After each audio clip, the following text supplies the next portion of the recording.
On today's primetime local news, diphtheria outbreak, 2 cases of the virus found in Onion Lake and surrounding area.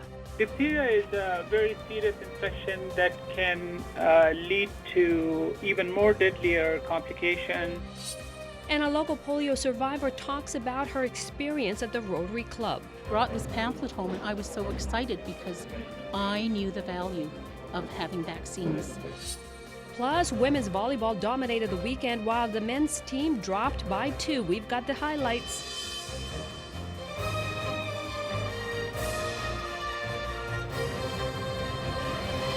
Prime time local news, serving the Lakeland and Midwest regions. Good evening, I'm Judy Gabriel. Shocking news coming out of Onion Lake and surrounding areas today. 2 cases of the rare disease diphtheria have been diagnosed over the past month. Our Jasmine King has more on that disease. Diphtheria is an infectious disease which can be spread by air or the handling of items containing bacteria. It is a rare disease and uncommon in Canada. The symptoms can sometimes be similar to the flu. Fever, chills, sore throat, swollen glands around the neck, swollen neck. It can also proceed very quickly to create other complications in the body if it's untreated. So the timely treatment is really important. Another sign of diphtheria is when open wounds on the body aren't healing correctly. If they have open lesions or wounds on the body, I think the good question to ask from the nurse or from the doctor, why is my wound not healing? And they will take a swab and put them on antibiotic, a proper antibiotic. And hand hygiene, and if somebody's coughing, the simple thing is stay home so that it doesn't spread to others. Besides staying out of contact of those with the disease, Dr. Khan says there is one simple solution that is offered at any health clinic. The best way to prevent these sort of infections like measles, mumps, rubella, diphtheria, is to bring your kids up to date on their immunization. Simple, the best prevention strategy. Those who are at the highest risk are very young children and the elderly. If you have recently come into contact with someone who may have the disease, visit your doctor immediately. Jasmine King, Primetime Local News. A local polio survivor shared her personal experience with a rare infection at the Rotary's weekly meeting. Susan Brazeau contracted polio when she was a young girl. It left her with side effects that affected her legs. Polio typically affects children under 5, attacking the nervous system and spinal cord, negatively impacting the muscles and bone development. Brazeau jumped at the chance to speak to the Rotary Club because of the organization's Polio Plus program that contributes to the fight against polio worldwide. When I got the call, I said yes immediately. I felt that even though I have said very little about my polio to other people throughout my life, I thought that it was significant to speak to Rotary because of their Polio Plus program. Brazeau also touched on the importance of vaccination and how they can lead to eradicating of polio and other infectious diseases in Canada. I knew the value of having vaccines, and I happened to be a child that was 2 years before the vaccines came out. So sharing my experience with Rotary, I felt was significant. It was important for them to hear the stories of somebody that lived through it. And I have side effects that have affected me all my life. An iron lung was also on display, a device that had allowed people with polio to breathe with muscle control when muscle control made it too difficult to breathe. In this week's retrospect, our Abby St. John goes back to 2004 and takes a look at 2 stories, one about youth safety online and the other about a group of Cold Lake students using theater to learn.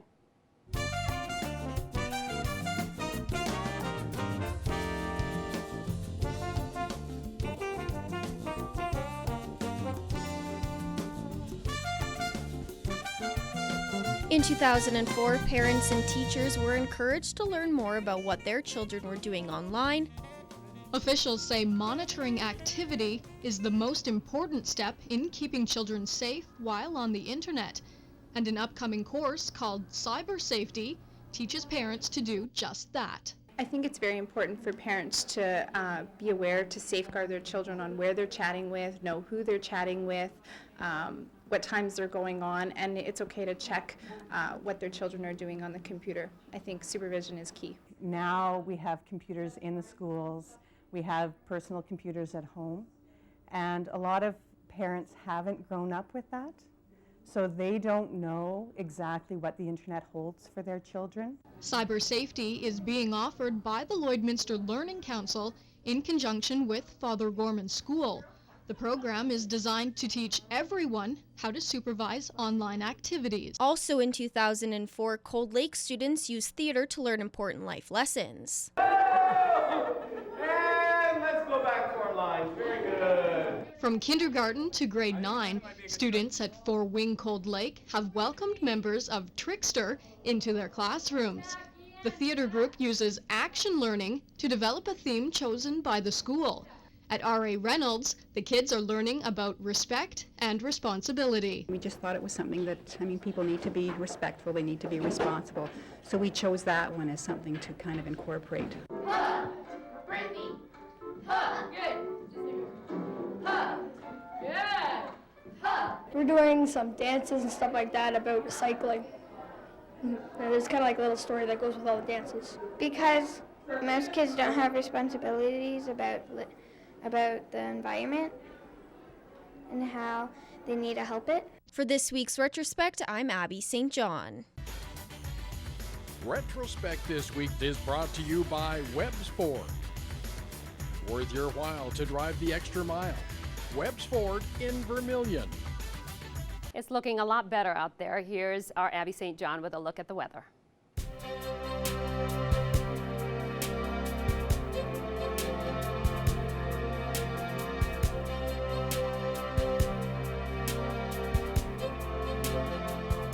Thanks, Judy. And it is significantly warmer than it was last week.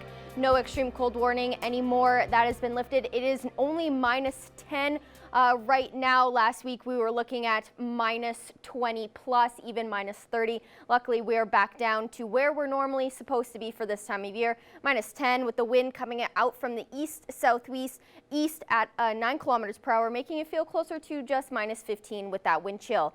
Across Alberta, -13 in Cold Lake and Athabasca, -11 in Whitecourt, +1 out in Jasper, -3 in Edson, +8 out in Rocky Mountain House, +4 in Red Deer, and -6 out in Edmonton. And on the Saskatchewan side, -14 in Meadow Lake, -12 in Prince Albert, -10 in Melfort, -7 in Saskatoon, and -11 out in North Battleford. Overnight in North Battleford, the clouds will dissipate overnight, leaving it just a little bit of cloudy, but mostly clear skies.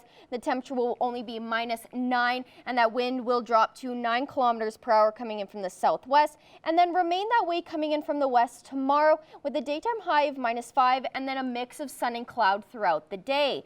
In Cold Lake overnight, they will get a little less cloudy and more clear overnight, and the temperature will be at -11, and that wind will be at 7 kilometers per hour coming in from the southwest, and then pick up to 13 kilometers per hour coming in from the west tomorrow, with a daytime high of -3 and a fairly sunny day. No heavy cloud coverage. Here in Lloydminster overnight, we'll have a little bit more cloud coverage than Cold Lake and North Battleford, but the temperature will be -7, and that wind will be at 13 kilometers per hour coming in from the west, which will remain that way tomorrow, with a daytime high of -3 and a mix of sun and cloud, and a low of -7. It'll feel closer to -13 with that wind chill. On Wednesday, it'll be a fairly cloudy day with a high of -6, which will feel closer to -18, and a low of -10. On Thursday, it'll be a high of -5, which will feel closer to -15, and a low of -11.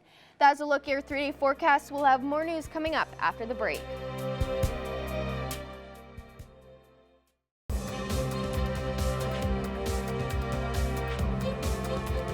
Lakeland College's volleyball teams were once again on opposite ends of a weekend sweep while hosting the Keano Huskies. The women continue to maintain a spot amongst the league's elite, while the men are still searching for a way to break through. Josh Ryan has more. Despite a scrappy effort from the visiting Huskies, the Wrestlers women's volleyball team largely controlled both matches, dominating from the service line. You struggled a little bit at some times on the weekend, but I think we were still able to pull together and figure it out. While Janae Varga had quite the weekend, setting career highs in kills and aces on Saturday, her performance is reflective of the growth of the entire squad, which has now won 12 straight. I think just my contact point is getting better, and I'm jumping a little bit more higher, just getting more reps in. I get more touches and more comfortable in that area. The men were only able to shine in spurts, coming up short against arguably the conference's top team. I'd say 4 or 5 of the 8 sets we played, we were awesome.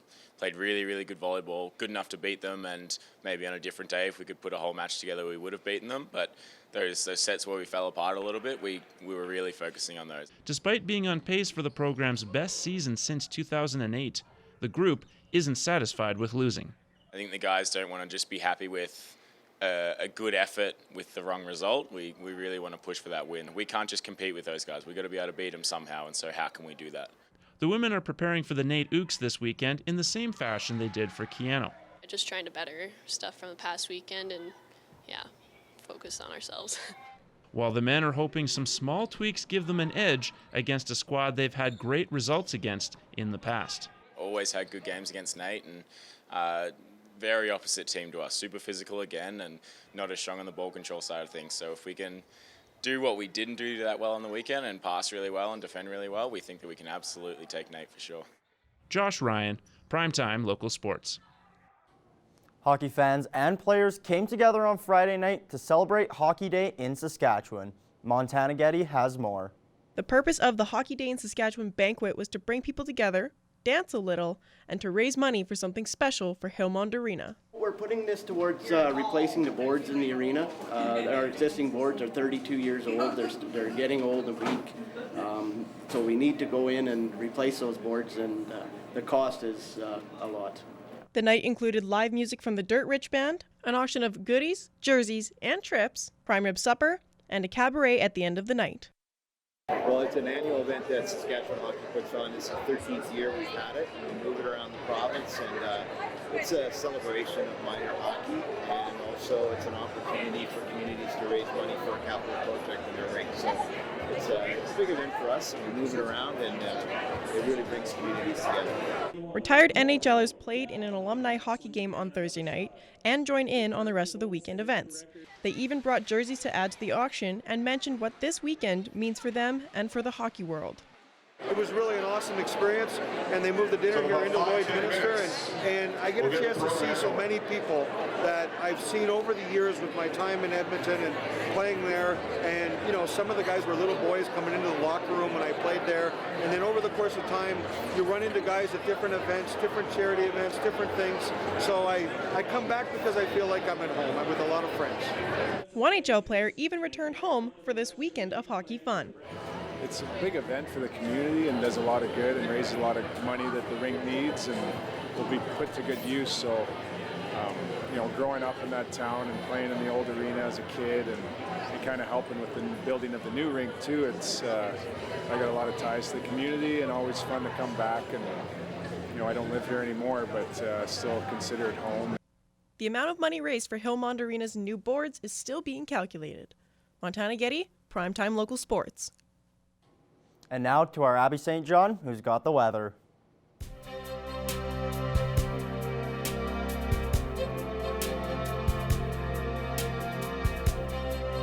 Thanks, Evan. Well, taking a look at our satellite radar, out in just outside of Edmonton, a lot of mix of snow and rain and sleet, making it probably a lot icy and slippery. As the temperature is warming up, we'll see that a lot of the snow will start to melt in the Vegreville area as well, a mix of that rain and snow mixture up in Cold Lake as well, and then heavier cloud coverage around both Alberta and Saskatchewan to keep an eye on. That we'll have a little bit more heavier cloud coverage throughout the days.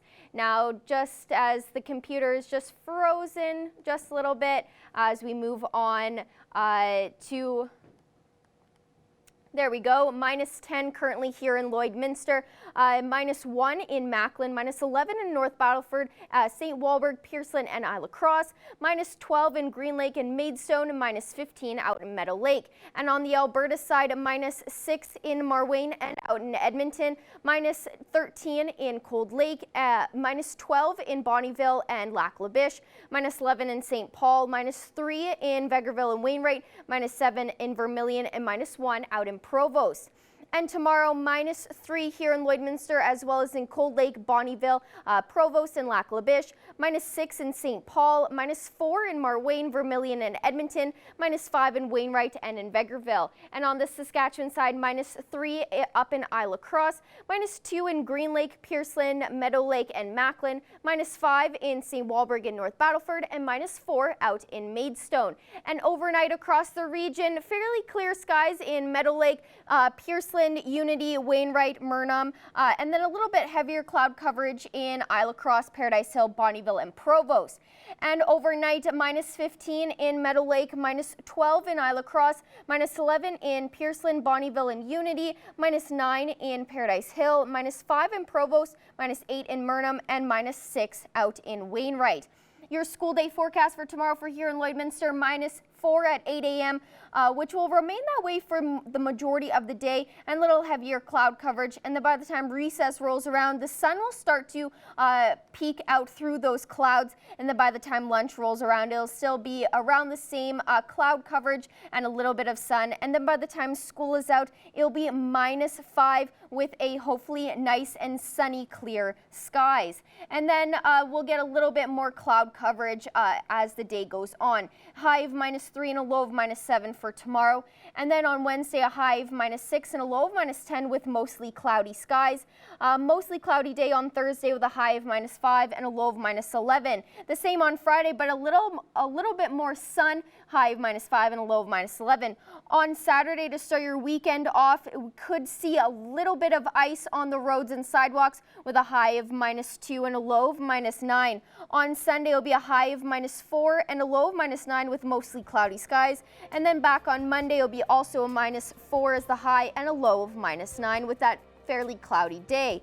That is a look at your 7-day forecast. We'll have more news in the question of the day coming up after the break.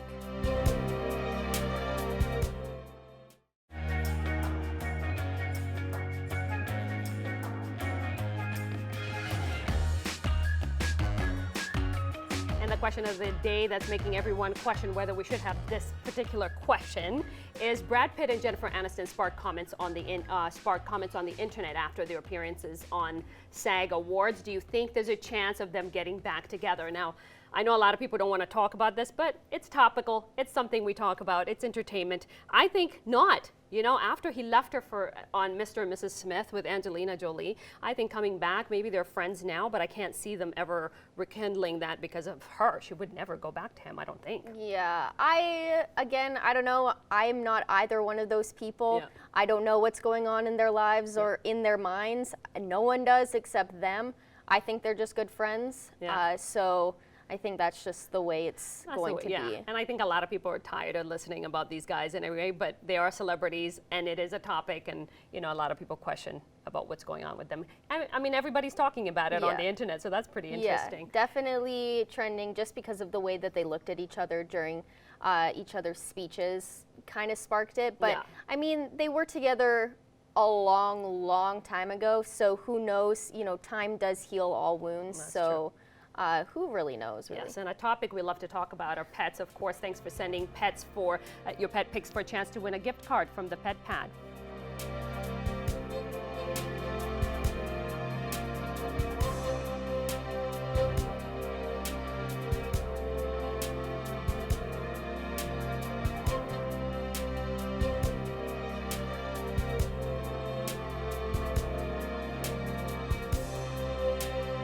We want to see your pets. Send photos of your pet and their name to our Facebook, Twitter, or Instagram to have them featured on Pet of the Day. Your name will be entered into a weekly draw for a gift certificate from the Pet Pad. Joining me in studio today is the lovely Josh Ryan. There's that word again. In quite an exciting weekend and week of sports around the border city, kicking it off with the Lloydminster Bobcats And a little bit of a, or maybe I shouldn't say a little bit, a lot of an upset there in the AJHL. Yeah, it's probably fair to say this is the highlight of the Junior Ace team season so far. They've obviously been sitting at the bottom of the North Division standings, but winning 4-3 against a team in the Brook Bandits who essentially have dominated the AJHL, certainly the South Division, but the AJHL as a whole for the past 4 or 5 years, still sitting first in the South this season. And to come away with a win like that, 4-3, you saw both an improvement on the offensive end. They've been getting great goaltending all season, and they were just a little stronger defensively than they've been in recent weeks as well. All around, just a huge win for the team, even though it was followed by a loss against Okotoks. That at least should give the players some signs of we can compete against top teams when we put everything together. For sure, and even in that loss to Okotoks, it was still a well-fought game.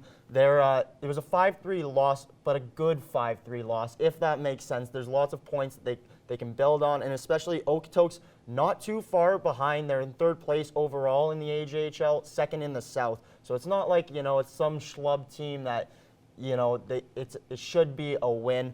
And that win against Brooks just blows my mind, honestly. And you mentioned a couple key performances from Tanner Mack scoring the hat trick, and from Cameron Aucoin getting 3 assists. Just really, really starting to pick up the offense from the depth lines there. So. And certainly, that's probably Tanner Mack's highlight as a player in his AJHL time as well, that hat-trick performance. Known more for his grit, I think, than his goal scoring, but he has a bit of an offensive touch. Showed it to you then. All around, a win despite one injury, of course, that could set them back a little bit. For sure, and it's a defenseman that they just acquired from Okotoks. Unfortunately, injured in the Okotoks loss there early on in the game. So even just the Bobcats having to rotate 5 defensemen and trying to keep that rhythm in a game that they're hoping to win. They were staying in it. It was a 1-1 game for a while. So for them to just battle through that, that's huge for the team and big steps moving forward. Absolutely. And another big weekend for the community of Hillmont, because they also enjoyed a lot of hockey. Specifically Saturday, Sunday, Hockey Day and Sask festivities took place. I was along with an alumni game, a banquet, and a couple of NHLers present. For sure. It's great for the hockey and the community just to get people involved and to see players like Wade Redden, like Marty McSorley, 2 people, very household names, especially McSorley with the Oilers winning 2 cups.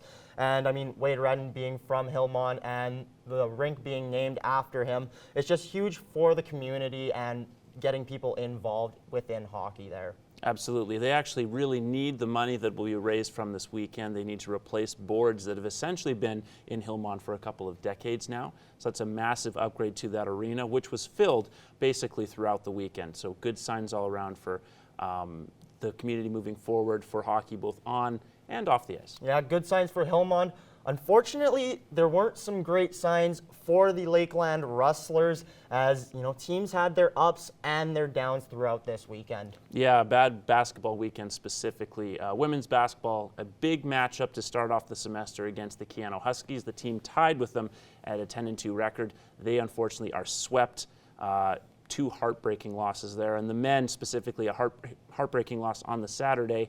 They now have a very big matchup coming up against Nate. Yeah, and in this matchup, what are a couple keys for this team to find success, I guess? The main thing is simply to stay out of foul trouble, obviously, but the real issue they've had, in my mind, is they haven't been able to get a lot of flow going offensively where they move the ball and get guys open looks rather than guys trying to create offense by themselves. They have some talented players, no doubt, but until they can get more easy looks for guys, especially from the 3-point line, they're going to run into some trouble. This Nate team sits 1 win ahead of them for that race for the final playoff spot, so it's a very critical weekend against the Ukes. Now let's throw it back over to the women's side. Josh, in their matchup earlier in the season between Keano and Lakeland, Lakeland walked away with both wins. What changed between those 2 matchups? Honestly, the playing out on the road is a big difference between playing at home when you have a team that closely matched with you and that team that physical. So sometimes the officiating comes into play, the energy from the building comes into play. The biggest thing I think on the Lakeland side was they were a little rusty. They didn't have a lot of exhibition play coming into it, so their offense, it really showed up there. They still were fairly strong defensively, keeping the Huskies to under 60 points a game. But if you don't have a lot of flow with your offense, you're always going to run into trouble against a big physical team like Keano. And just talking to a couple of the players and the head coach, Chris King, they definitely felt like they left something on the table there for that game. There's still a chance, obviously, to catch Keano by the end of the season because they hold the tiebreaker on them from winning twice last semester. But that's going to mean Keano has to have one or two missteps along the way. Well, I guess we'll see how these Wrestlers teams can bounce back heading into this weekend. Now in studio with myself is our Eric Bay, and he's here to talk a little bit about the MLB and all the controversy that's been going on. Eric, really just take us back, all the way back, I guess, to the beginning of it all. Yeah, well, I guess if we're going all the way back, it goes back to 2017 with the Astros winning that World Series. And it just recently came to light there that they were stealing signs, and now sign stealing has been a part of the game forever. But this takes it beyond, having a guy at second base there and goes right into using technology nowadays that's available. And so they were caught using that not only during the regular season 2017, but all throughout the playoffs when they did win. And not just them now, the Red Sox also were caught using it regular season 2018. So tons of stuff happening in the MLB that they are taking a look at right now with those teams. Now, Eric, how is this going to impact, I guess, the future of baseball? We've seen managers being fired, with Beltran not even managing a game yet and now being fired from the New York Mets. So how's this, do you think it's just going to keep spiraling and keep affecting baseball there? Yeah, well, I think it really depends what you're kind of looking at there and how much this does take into account, because the problem is now is that this is proven that it's actually helped teams win. Obviously, World Series champs 2017 Astros, Red Sox didn't use it in the playoffs, but 2018 champs. So it's all going to be about weighing, what the risk reward is. Is it worth winning a championship but being caught? And then, obviously they've only punished the people in the front office. Obviously, general manager's gone, but the players haven't had anything. So again, it's what does it take to win, especially in a sport where those managers are hired to be fired pretty much. Now, you mentioned that it's the manager and the general manager that have been fired. Do you think that's enough just or I guess they had a 1-year suspension on top of that. But do you think that's enough? Do you think that's harsh enough penalty for what happened? Yeah, straight from the MLB, that 1-year suspension, then obviously loss of draft picks and a big fine for the owner, which obviously wasn't good for him. But, I don't know. I think obviously there's something you have to do for the players themselves, because it obviously goes back to the players and they were willing and participated in it. And I know people are calling for the World Series to be vacated. I'm not sure I'm a big a fan of that. That's more of an NCAA thing, vacating championships and wins. So I do think, though, there is still a little bit that they do maybe need to do and take into account to keep this from happening, and again, having that continue to permeate baseball for years to come. Now, finally on the MLB topic, do you think someone like Pete Rose being out of Hall of Fame for forever, or some of the people who have juiced in the past, do you think which do you think's worse in this scenario? Yeah, for sure. I know I've seen on Twitter players have come out and say they'd rather face a guy on steroids rather than knowing each pitch, and obviously it's hard, you can be as juiced up as you want, but you still have to be able to hit that curve, hit that fastball. So I do think this is more serious than that. And obviously Pete Rose, I would say, would be more serious if it was just the fact that he was betting on his team to lose, which he didn't. So I do think this is very serious, again, because, people will know what is coming up and be able to prepare for that. And you could see it being very tough on pitchers and defenses in the MLB for years to come. Well, in other news in pro sports, possibly the biggest event for a while and for sure of this weekend was the Conor McGregor fight. And for myself, I didn't actually watch the fight, but I got to see the whole thing on Twitter with it only being 40 seconds long. Yeah, pretty quick, and obviously you weren't too sure what Conor McGregor would do. It's been about a year since he has fought, lost to Khabib, was boxing before that, so really kind of 3 years before he's really been fighting. So obviously it was a great time to come back, took on Cowboy, 40 seconds like you say, and I think really being in that welterweight division suits him a little more. He's kind of a taller guy, so staying at his more normal weight rather than dropping down so much I think has really helped him here coming up. Well, he got a huge win on the weekend, and there's some other sports and other teams that are also going to be looking for huge wins. And with that, we'll throw it over to our Abby St. John with the last minute of play. Thanks, guys. After an explosive comeback win by the Chiefs last weekend against the Texans, the Chiefs faced the Titans, who dethroned the Patriots dynasty and took down Lamar Jackson and the Ravens. The Chiefs trailed in the first half until quarterback Patrick Mahomes ran through 4 defenders down the sideline for a 27-yard touchdown, putting them in the lead. From there, it was uphill for the Chiefs as they outran the Titans and star running back Derrick Henry to win 35-24 and advance to the Super Bowl for the first time since 1970. Coming off a big win, the 49ers hosted the Packers. However, it didn't seem like the Packers were there as they went scoreless in the first half and lost the ball a couple of times due to fumbles. Trailing by 27, the Packers finally met the end zone in the last half of the third. Unfortunately, they were no match for the 49ers as veteran cornerback Richard Sherman sealed a 37-20 win with an interception in the last 2 minutes of the game, sending them to the 54th Super Bowl. The Super Bowl will be taking place February 2nd in Miami. My prediction is a Chiefs 45-37 victory for your last minute of the play.